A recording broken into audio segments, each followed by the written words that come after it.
To health, smoking causes cancer. धूम्रपान स्वास्थ्य के लिए हानिकारक है। धूम्रपान कर्क रोग का कारण है।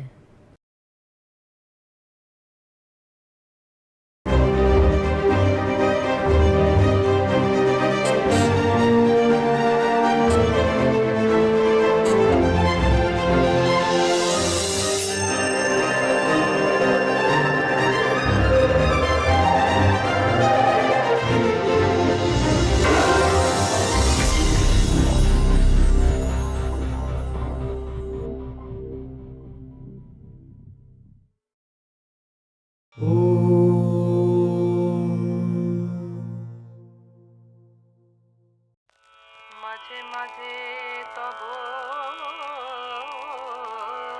দেখা পাই, কেন মেঘ আসে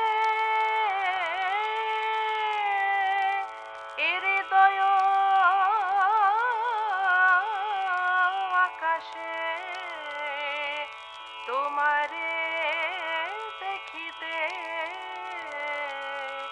দেখিতে দেয় না।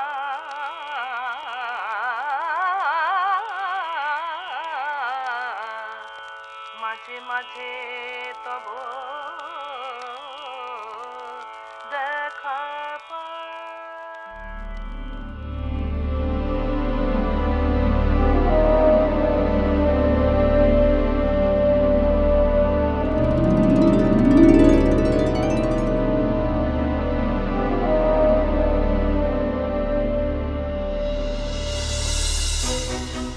पंद्रह अगस्त 1947 की आधी रात को भारत ने तिरंगा लहराया। भारत स्वतंत्र हुआ। भारतीय स्वतंत्रता का संघर्ष दरअसल बहुत पहले शुरू हुआ था।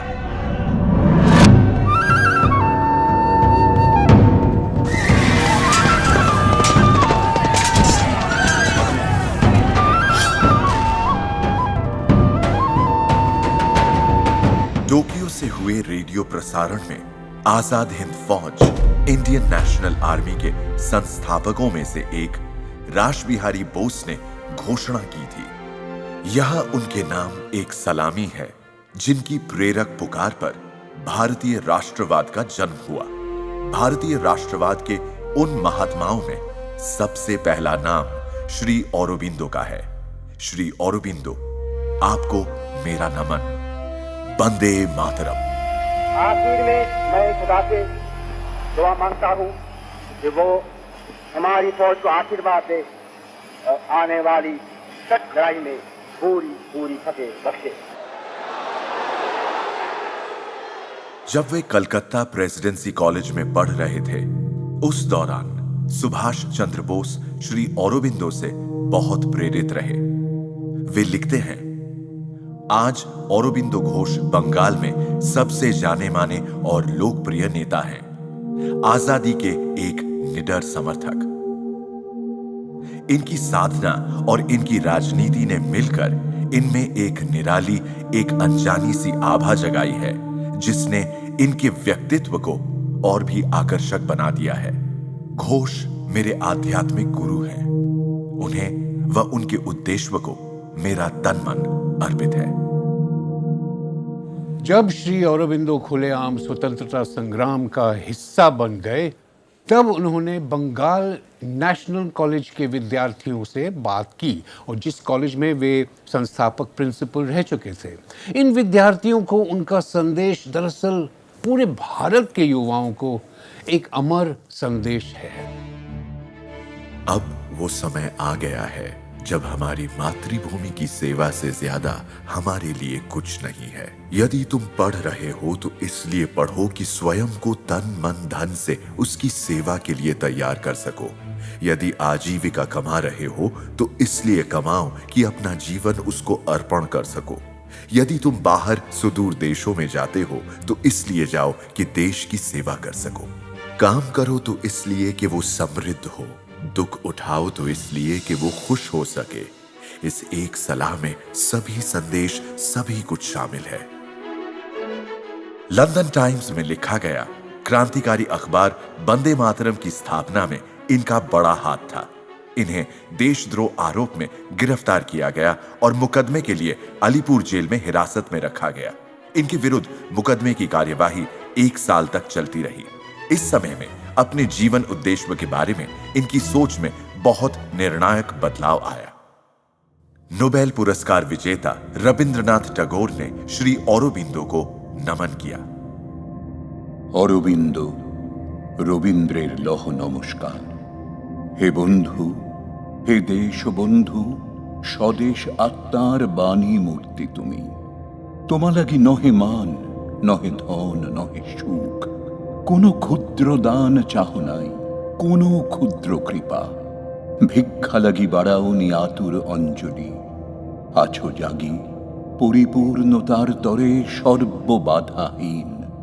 যার লাগি নরদেব চিররাত্রি দিন তপমগ্ন, যার লাগি কবি বজ্ররবে গেয়েছেন মহাগীত, মহাবীর সবে গিয়েছেন সংকট যাত্রায়, যার কাছে আরাম লজ্জিত শির নত করিয়াছে, মৃত্যু ভুলিয়াছে ভয়, সেই বিধাতার শ্রেষ্ঠ দান আপনার পূর্ণ অধিকার চেয়েছ দেশের হয়ে অকুণ্ঠ আশায়, সত্যের গৌরব দৃপ্ত প্রদীপ্ত ভাষায় অখণ্ড বিশ্বাসে।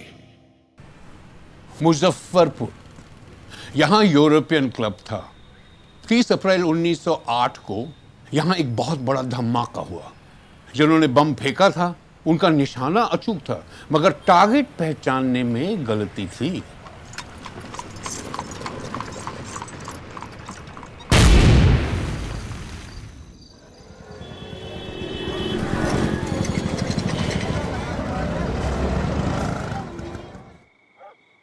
खुदीराम बोस और प्रफुल्ल चाकी ने अंग्रेज मैजिस्ट्रेट डगलस किंग्सफोर्ड की गाड़ी पर बम फेंककर उसकी हत्या करने की कोशिश की। उन्हें लगा था कि किंग्सफोर्ड अपनी गाड़ी में होगा। क्रांतिकारियों को बुरी तरह से कोड़े मारने से और यातनाएं देने से किंग्सफोर्ड को बहुत खुशी होती थी, इतनी कि उसका नाम बुचर ऑफ लाल बाजार रखा गया, यानी लाल बाजार का कसाई। वहां से भागते भागते जब खुदीराम 25 मील दूर वाइनी पहुंचे तो उन्हें हिरासत में ले लिया। ये जगह आज खुदीराम बोस पूसा रेलवे स्टेशन कहलाती है। यही वो जगह है खुदीराम को फांसी की सजा सुनाई गई।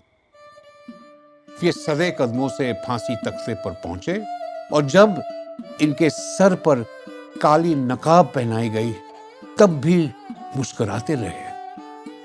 फांसी समय खुदीराम की उम्र 18 साल 8 महीने व 11 दिन थी।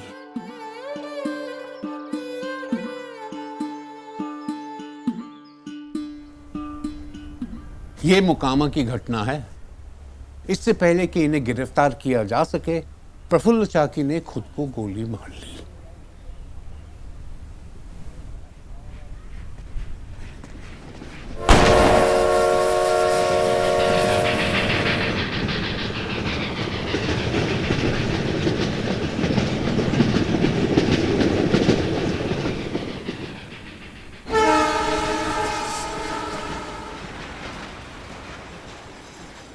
पर वो बम आया कहां से? जोशीती झारखंड का एक रेलवे स्टेशन है जो देवगढ़ को अन्य शहरों से जोड़ता है। ये वर्ष 1908 की शुरुआत की बात है।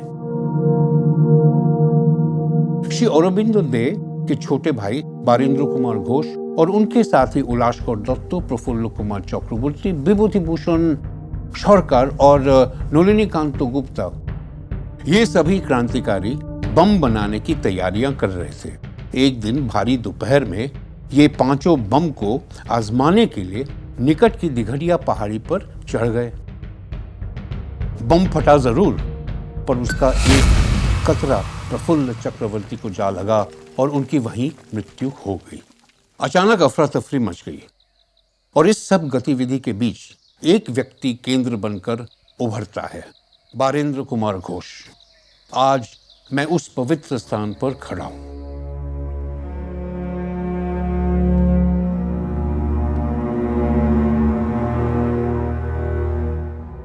कई साल बाद जासूसी विभाग का अध्यक्ष चार्ल्स टैगार्ट कुछ बयान लेने सेल्यूलर जेल गया।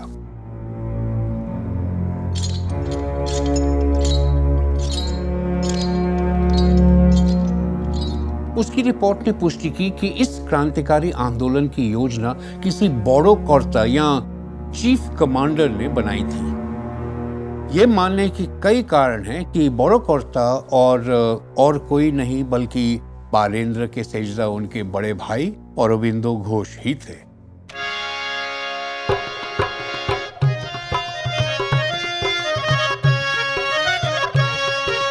शहीदों के खून अजिए पुकारा, उठाए जंगी नारा।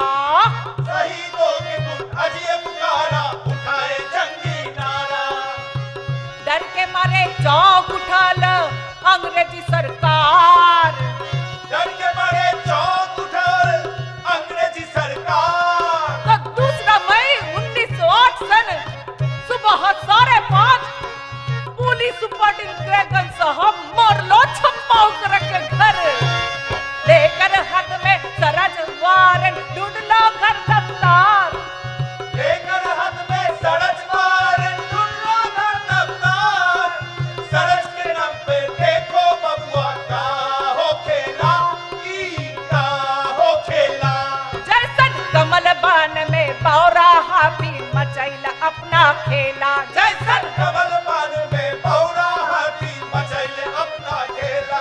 ई का हो खेला, का हो खेला? ई का हो खेला।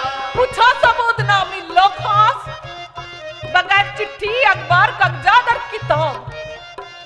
बिगड़ लो साहब का दिमाग, बड़ी डांट लो उनके खिलाफ। का हो खेला, ई का हो खेला। अचानक एक सिपाही का मिलल मिट्टी का एक ढेला। अचानक एक सिपाही को मिलल मिट्टी का एक ढेला। साहब सोच लो ई जरूर भइले बम का मसाला। साहब सोच लो ई जरूर भइले बम का मसाला। ओ साहब डर गईले, पुलिस डर गईले बा सरकार। आजादी के जंग के आगे डर गईले सरकार। हमर के आजादी के जंग के आगे डर गईले सरकार। पर वो तो था दक्षिणेश्वर धाम का पवित्र मिट्टी जो लाए थे पूजन के लिए। वही मिट्टी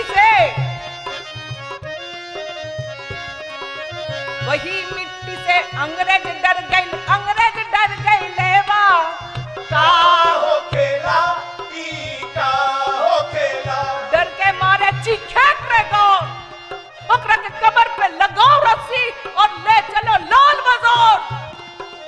का हो खेला, ई का हो खेला। अरे बिना वारंट सबके बजाए कर लो रे गिरफ्तार, कर लो रे गिरफ्तार।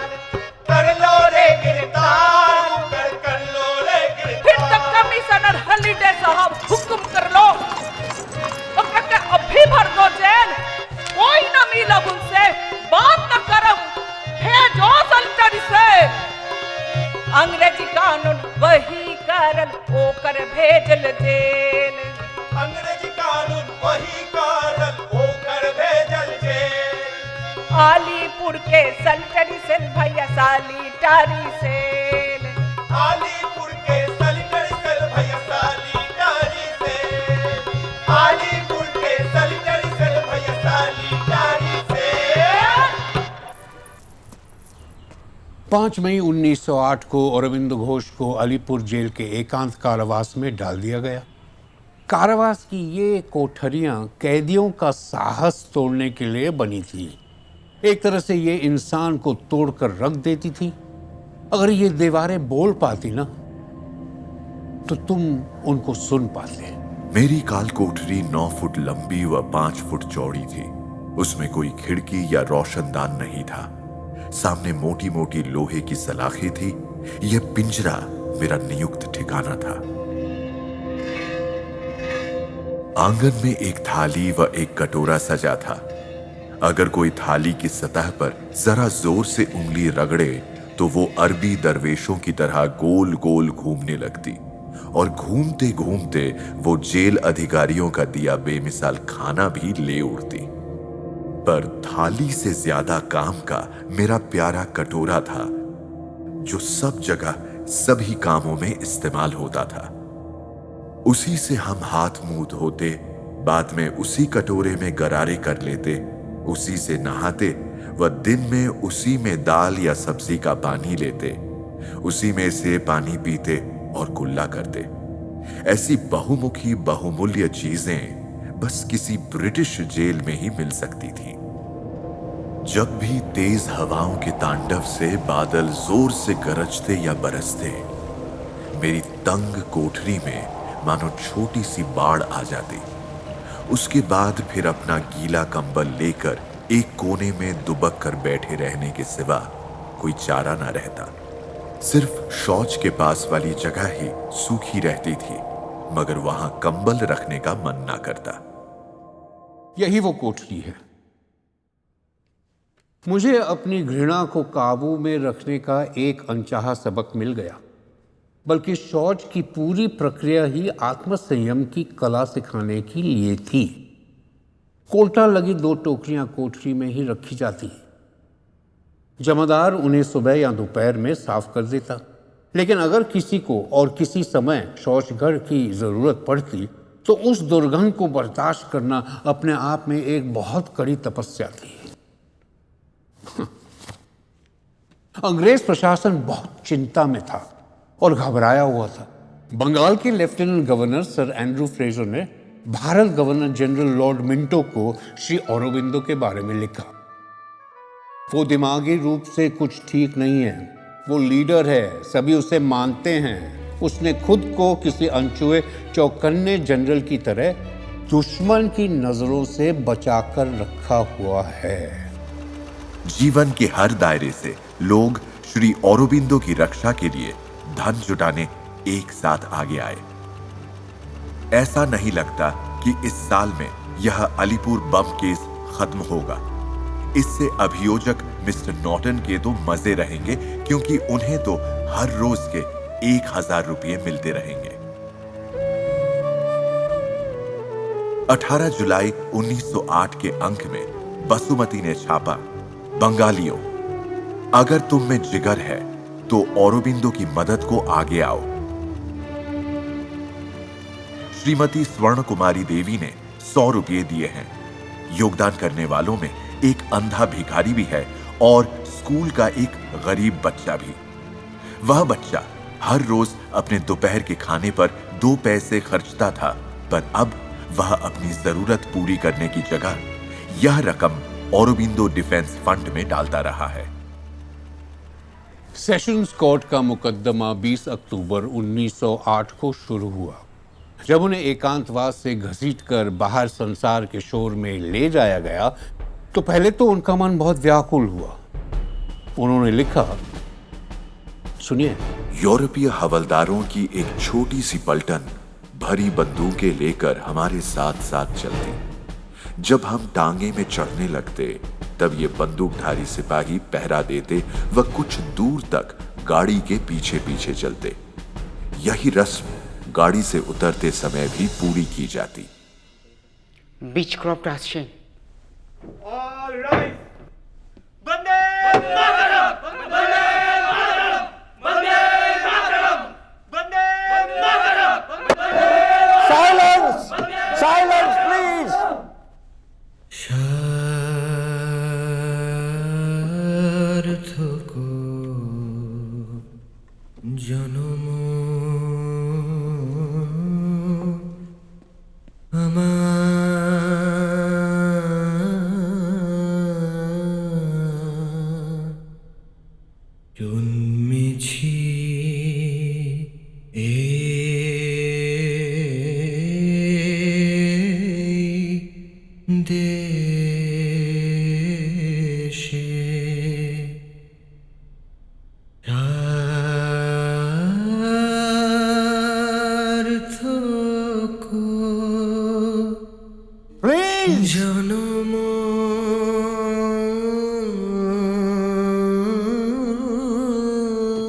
Please!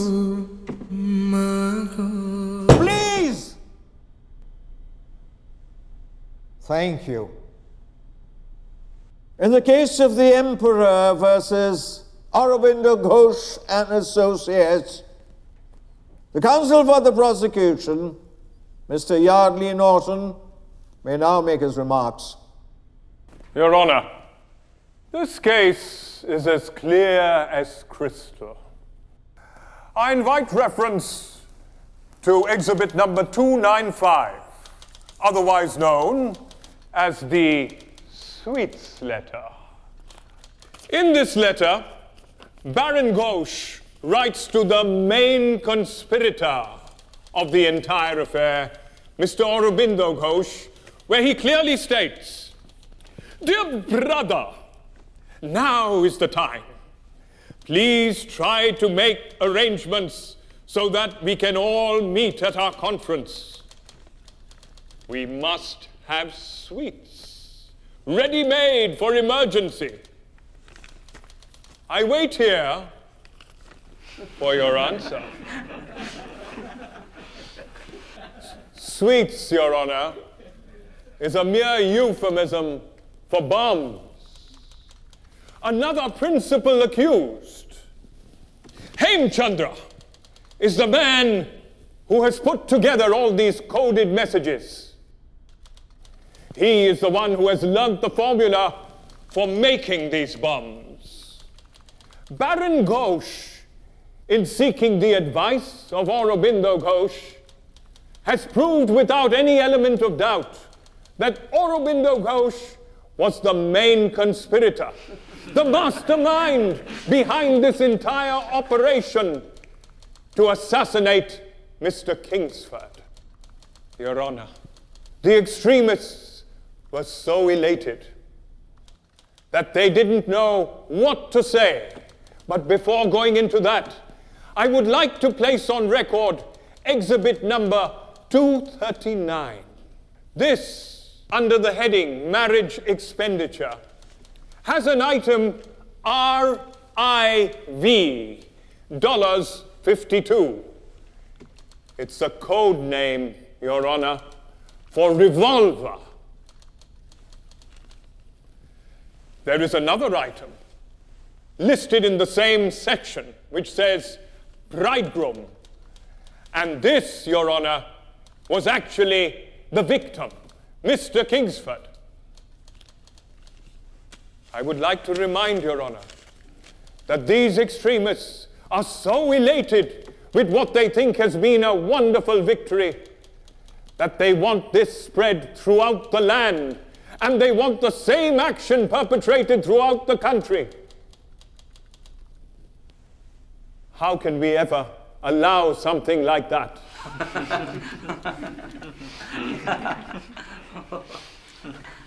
इस हिरासत के समय में औरोबिंदो घोष के जीवन में बहुत बड़े बदलाव आए। वो सुनाते हैं, उस 1 साल की हिरासत में सभी रिश्ते खत्म हो गए। मैं पिंजरे में एक जानवर की तरह रह रहा था, पर दरअसल इसे 1 साल का वनवास या किसी आश्रम या मठ का वास कहना ज्यादा ठीक रहेगा। अंग्रेजों की जेल आश्रम थी। अंग्रेजी सरकार के गुस्से का ये नतीजा था कि मुझे भगवान मिल गए। पहली बार इन चोर, डाकुओं, हत्यारों के बीच भी मुझे मानव शरीर में उस दिव्य शक्ति के होने का एहसास हुआ।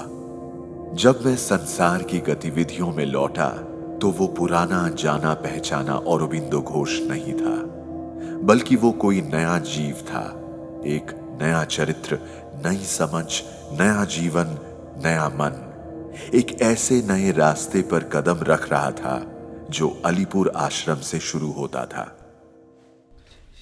Lawrence, he has turned approval.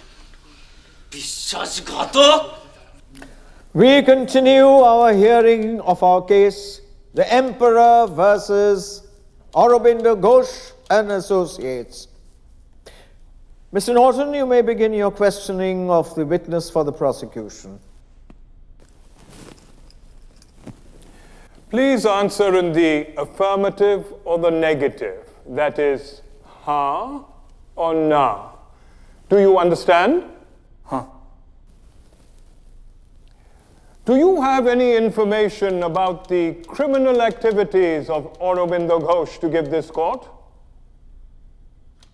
Huh.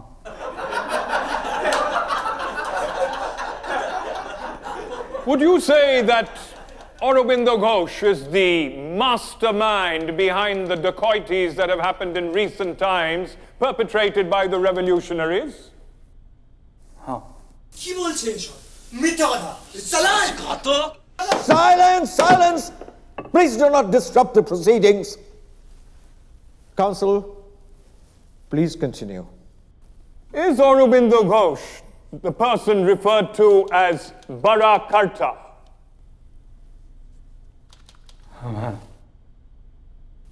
And is Aurobindo Ghosh the person that all the revolutionaries in the country refer to as Bara Karta?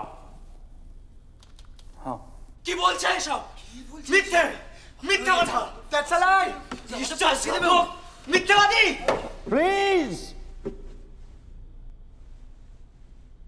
And is his brother Baron Ghosh referred to as Chota Karta?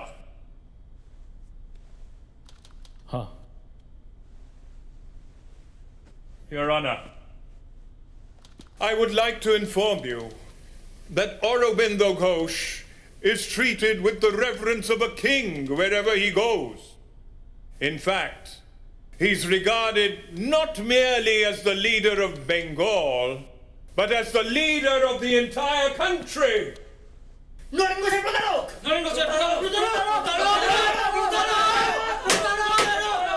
Narendra गोसाई की सुरक्षा को मद्देनजर रखते हुए jail प्राधिकारियों ने उसे jail अस्पताल में स्थानांतरित कर दिया। कनाई और सत्येन बोस ने बीमार होने का बहाना करके खुद को भी जेल अस्पताल स्थानांतरित करवा लिया। कनाईलाल दत्तो और सत्येन बोस जेल में 2 पिस्तौल लाने में कामयाब हो जाते हैं। वो नरेन गोसाई जो जेल अस्पताल में भर्ती है अपने कब्जे में ले लेते हैं।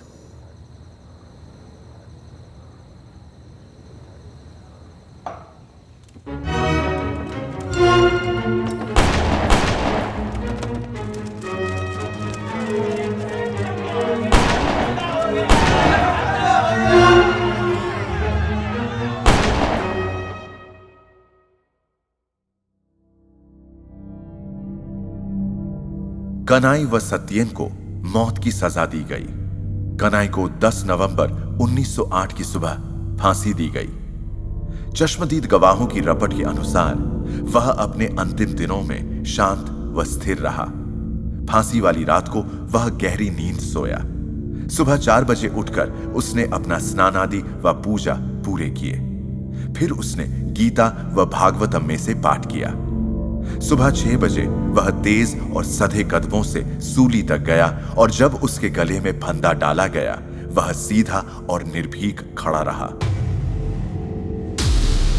आखिरी वक्त तक उसके होठों पर मुस्कान रही। उसने अपना जीवन अपनी मातृभूमि को अर्पित कर दिया था। वह केवल 20 साल का था।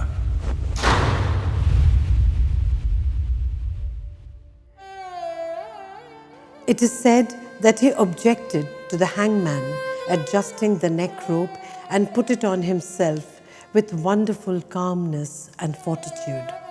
His face brightened up with a serene smile.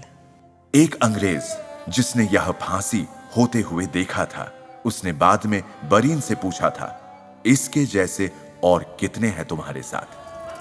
सरकारी गवाह के कत्ल के लिए फांसी पर चढ़ाए गए कनाई के दाह संस्कार के दृश्य कल्पना से परे थे। उस लड़के की अर्थी को बिना उसका चेहरा ढके हजारों लोग गलियों में से लेकर जा रहे थे और पर्दे करने वाली महिलाएं पीछे पीछे बन टांगाओं में जा रही थी। शमशान घाट में बहुत देर तक चिता को और संपन्न करने के लिए उसमें से थोड़ी सी राख ले जाने के लिए सोने चांदी के पात्र लिए लोगों की भीड़ उमड़ती गई। A large crowd of mourners numbering over 10,000, some 50% of whom were women, were eager to see the face. The body was cremated entirely in ghee and sandalwood. It was brought to the notice of the authorities that certain extremists intended to outflank the order of the government with regard to the cremation of Satyendra. Section 144 was imposed and the police all night was busy posting this notice.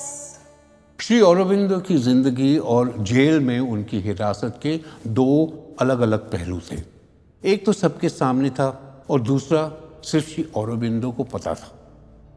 एक और जहां बाहर की दुनिया खबरें, अफवाहें, नजरिए और चिंताओं से गुलजार थी, श्री अरबिंदो सारी दुनिया से निर्लिप्त भारतीय अध्यात्म के सती को अनुभव करते अपने ही अंतर की गहराइयों में डूबे रहे।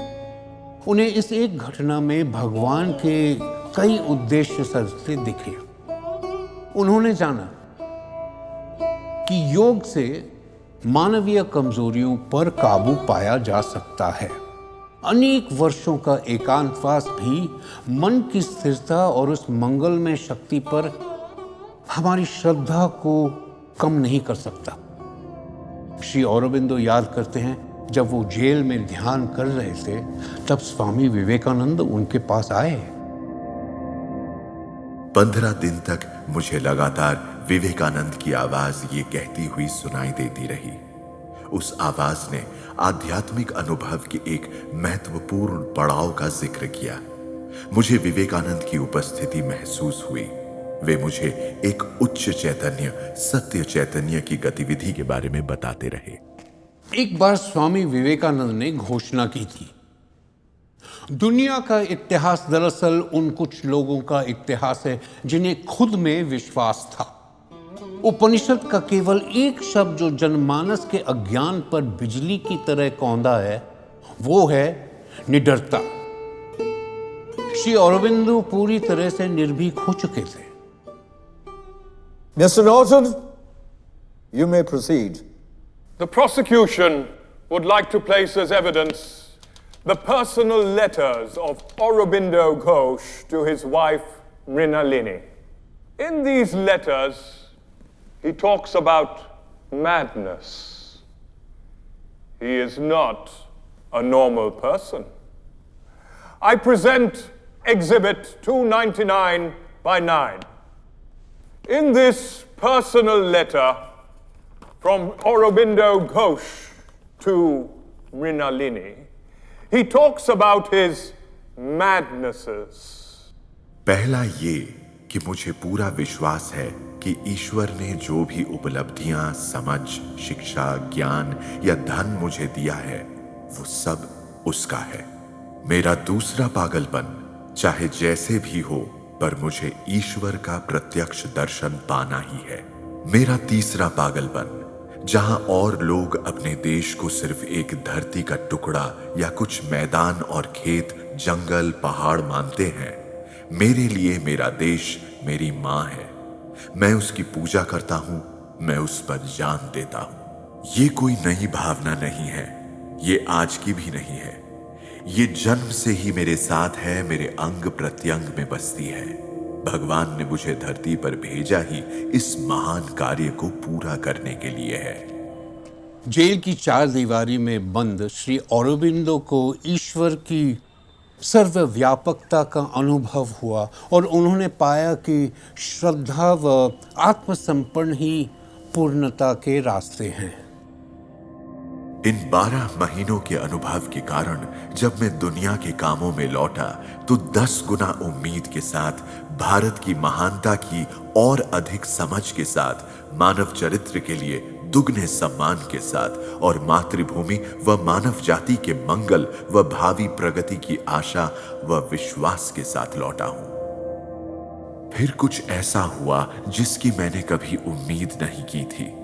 मेरी पैरवी के लिए जो व्यवस्था की गई थी उसे अचानक बदल दिया गया और अदालत में कोई दूसरा ही वकील मेरी पैरवी के लिए खड़ा था। वो अचानक ही वहां लाया गया था।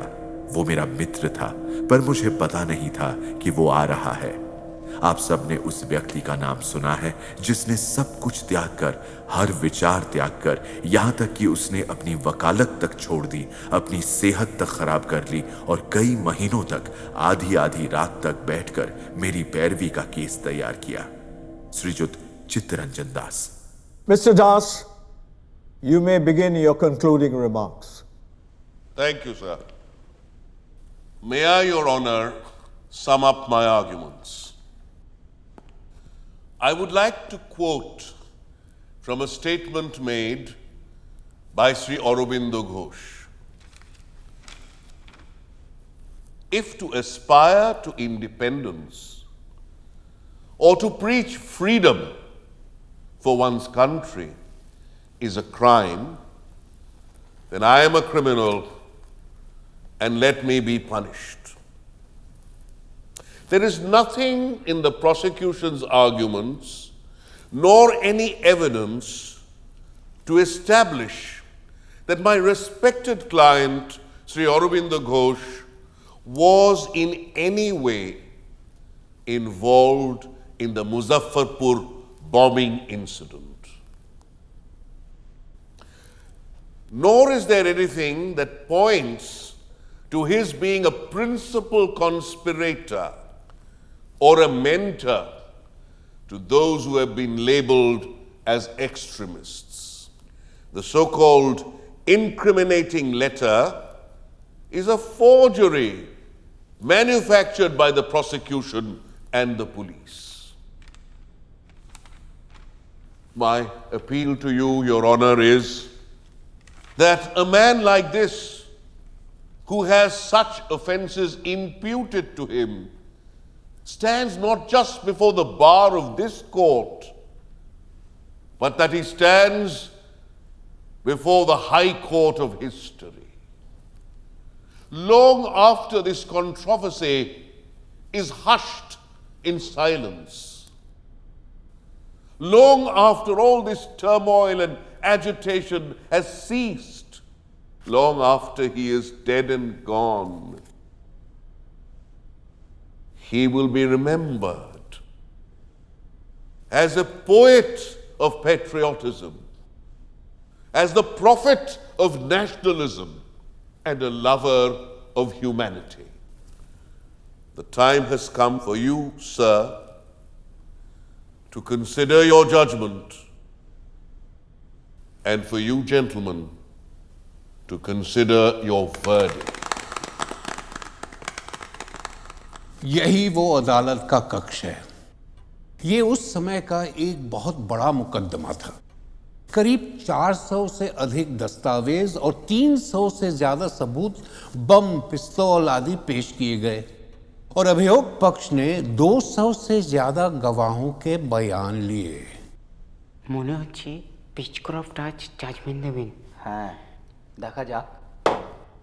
I now come to the case of Aurobindo Ghosh, the most important accused in the case. He is the accused whom more than any other the prosecution are anxious to have convicted, and but for his presence in the dock, there is no doubt that the case would have been finished long ago. It is for that reason that I have left his case till the last, and also because the case against him depends to a very great extent, in fact almost entirely, upon his association with other accused persons. The defense has hailed him as a revolutionary and a philosopher. Mr. Das argues that the idea is the same as that has been elaborated by European philosophers, that a government cannot exist against the will of the people. Now, what then are the chief points against Aurobindo? In the letters, we have had the ambiguous references to the movement requiring unlimited money. Now, considering the entire evidence, the association with several accused, the letters and telegrams exchanged, letters which were not addressed to Aurobindo Ghosh, or a piece of scribbling found in an old notebook in his house, I should hesitate before saying that his complicity in the conspiracy can be considered established on these facts submitted by the prosecution.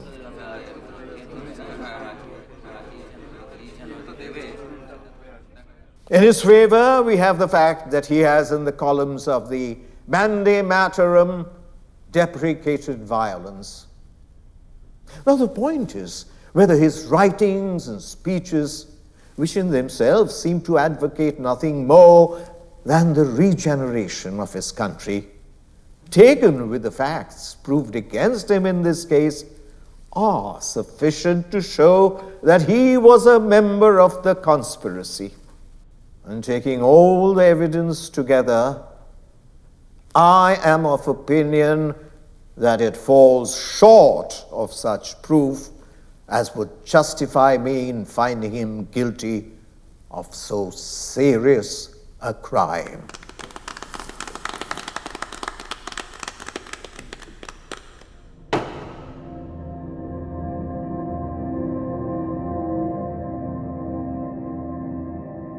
At 10 o'clock, 500 men, comprising armed and military police, were patrolling the many roads and by-lanes leading from the jail to the court.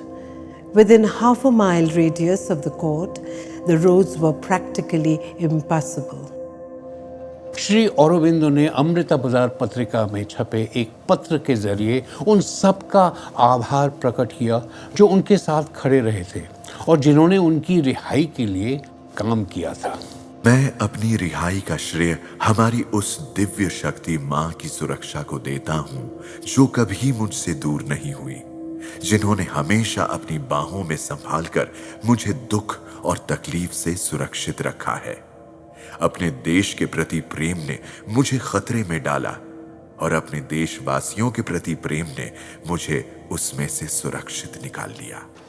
The modern review में छपा औरोबिंदो वे थे जिन्होंने बवंडर की सवारी की और तूफान को रास्ता दिखाया। भारत के राजनेताओं में वे अकेले ऐसे थे जिन्होंने हर अर्थ में संपूर्ण मुक्ति का दावा करने में कभी संकोच नहीं किया। जेल में उनके एकांतवास के उस एक वर्ष ने उनके विश्वास की ताकत को और अधिक मजबूत किया है और उनके जोश की आग को बुझाया नहीं बल्कि और तेज किया है। ये उस परिष्कृत सोने की तरह है जिसे 3 बार आग से निकाला गया है। श्री औरोबिंदो को 6 मई 1909 को जेल से रिहा कर दिया गया। वे पूरे 1 साल तक जेल में रहे थे। रिहाई के 24 दिन बाद श्री औरोबिंदो उत्तरपाड़ा में थे।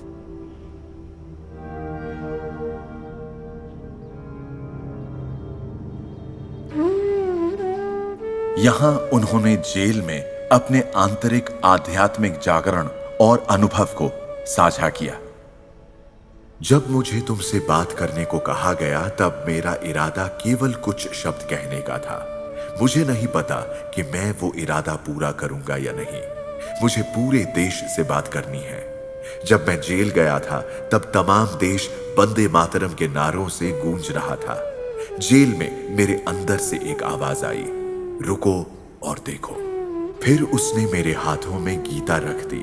उसकी ताकत मुझ में समा गई और मैं गीता साधना कर पाया।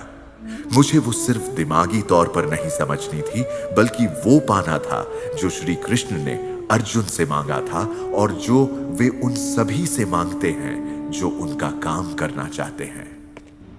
श्री औरोबिंदो ने जेल में हुए बोध को अभिव्यक्त किया। सनातन धर्म ही जीवन है। ये सिर्फ मानने की ही नहीं बल्कि जीने की कला है।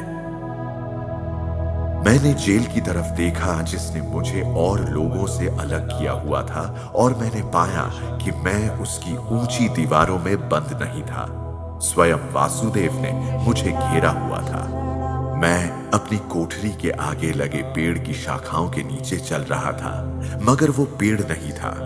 मैंने देखा कि वे वासुदेव थे, वे श्री कृष्ण थे जो वहां बाहें फैलाए मुझ पर अपनी छाया किए खड़े थे। मैंने अपनी कोठरी की सलाखों की ओर देखा, वो जंगला जो दरवाजे का काम करता था, और फिर से मुझे वासुदेव ही दिखाई दिए। स्वयं नारायण ही वहां खड़े होकर मेरी पहरेदारी कर रहे थे। मैंने उन कैदियों को देखा जो जेल में थे, कुछ चोर, कुछ डाकू, कुछ ठग, और जब मैंने उनको देखा मुझे वासुदेव दिखाई दिए। उन अंधेरी आत्माओं और जाया शरीरों में मुझे स्वयं नारायण मिले। जब मुकदमा शुरू हुआ तो मैंने देखा कि वे मैजिस्ट्रेट नहीं थे जो मुझे दिखाई दे रहे थे, वे वासुदेव थे, वे नारायण थे जो वहां बेंच पर बैठे थे। मैंने प्रोसिक्यूटिंग पक्ष के वकील को देखा, और वे वकील नहीं थे जो मुझे दिखाई दिए, वे श्री कृष्ण थे, मेरे प्रेमी, मेरे मित्र, जो वहां बैठा मुस्कुरा रहे थे। क्या अब भी तुम्हें डर लग रहा है? उन्होंने कहा, सब जीवों में मैं ही हूं और मैं ही उनके कर्म और शब्द नियत करता हूं।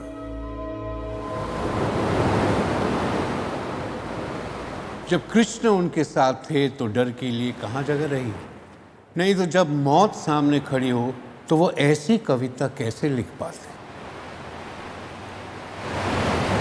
With wind and the weather beating around me, up to the hill and the moorlands I go, who will come with me? Who will climb with me? Wade through the brook and tramp through the snow. Not in the petty circle of cities cramped by your doors and your walls I dwell. Over me, God is blue in the welkin. Against me, the wind and the storm rebel. I sport with solitude here in my regions of misadventure have made me a friend. Who would live largely? Who would live freely? Here to the windswept uplands ascend. I am the Lord of tempest and mountain. I am the spirit of freedom and pride. Stark must he be, and a kinsman to danger, who shares my kingdom, walks at my side.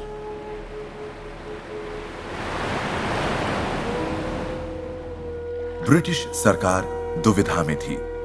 Shri Aurobindo पर Britain की संसद में भी चर्चा की गई और कुछ नेताओं में इनके प्रति प्रशंसा भी जगी, जिनमें लेबर पार्टी के संस्थापक मिस्टर कियर हार्डी और श्री जेम्स रैमसे मैकडॉनल्ड भी शामिल थे, जो बाद में ग्रेट ब्रिटेन के प्रधानमंत्री बने। मिस्टर मैकडॉनल्ड ने श्री औरोबिंदो और ब्रिटिश सरकार द्वारा उनके केस के बारे में कई सवाल उठाए।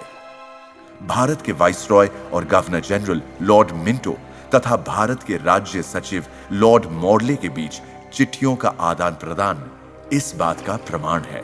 लॉर्ड मिंटो ने 14 अप्रैल 1910 को लॉर्ड मॉडले को लिखा, सदन में जो औरोबिंदो घोष के बारे में सवाल उठाए गए, उन्हें सुनकर मुझे बहुत अफसोस हुआ है।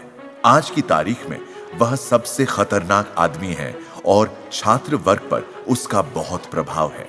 मेरा मानना है कि उसके हिंदुस्तानी दोस्तों ने उसे वापस ले जाने की हर संभव कोशिश की है और वे कह रहे हैं कि उनकी कोशिश किसी काम नहीं आई। लॉर्ड मॉडले ने जवाब दिया, जहां तक उस मशहूर औरोबिंदो का सवाल है, तो अगर आप सोचें कि यहां हम में उसके लिए कोई हमदर्दी है तो यह आपकी गलती होगी, पर बात यह नहीं है।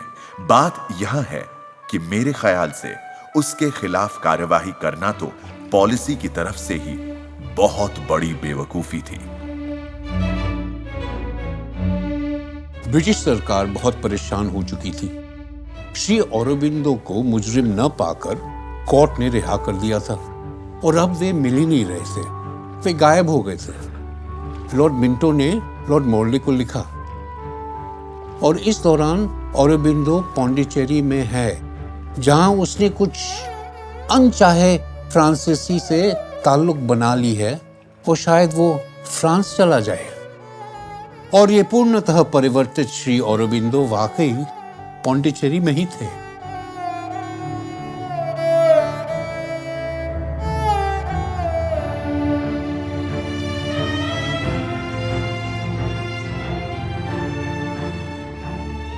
मुझे आदेश हुआ, पौंडीचेरी जाओ। मैं सवाल नहीं कर सकता था, वो श्री कृष्ण का आदेश था। बाद में मुझे पता चला कि वो आश्रम के काम के लिए था, योगिक कार्य के लिए। 15 अगस्त 1947 को भारत स्वतंत्र हो गया। एक रात पहले 14 अगस्त श्री औरोबिंदो को आकाशवाणी द्वारा देश के नाम एक संदेश देने को आमंत्रित किया गया। उन्होंने कहा कि 15 अगस्त उनका अपना जन्म दिवस था और वे इसे संयोग नहीं बल्कि अपने कार्य पर दैवी शक्ति की स्वीकृति की मुहर मानते हैं। उन्होंने कहा कि उनके 5 सपने थे। एक स्वतंत्र और अखंड भारत जहां बंटवारा खत्म होना था, एशिया के लोगों का पुनरुत्थान और पूर्ण मुक्ति, एक विश्व संघ जहां समस्त मानव जाति को एक उज्जवल, बेहतर और भद्र जीवन मिले, भारत का विश्व को आध्यात्मिक उपहार और अंततः अंतर्विकास में एक और कदम जो मानव को एक बृहद चैतन्य में ले जाएगा। श्री औरोबिंदो ने एक नए भारत की और भविष्य में उसकी भूमिका की कल्पना दी। इन्होंने कहा, 15 अगस्त 1947 एक स्वतंत्र भारत का जन्म दिवस है। ये तिथि उसके एक पुराने युग का अंत और एक नई शताब्दी की शुरुआत है, पर हम इसे एक स्वतंत्र देश के रूप में अपने जीवन व कर्मों से पूरे विश्व के लिए व समस्त मानवता के सामाजिक, राजनैतिक, सांस्कृतिक और आध्यात्मिक भविष्य के लिए भी एक महत्वपूर्ण तिथि बना सकते हैं।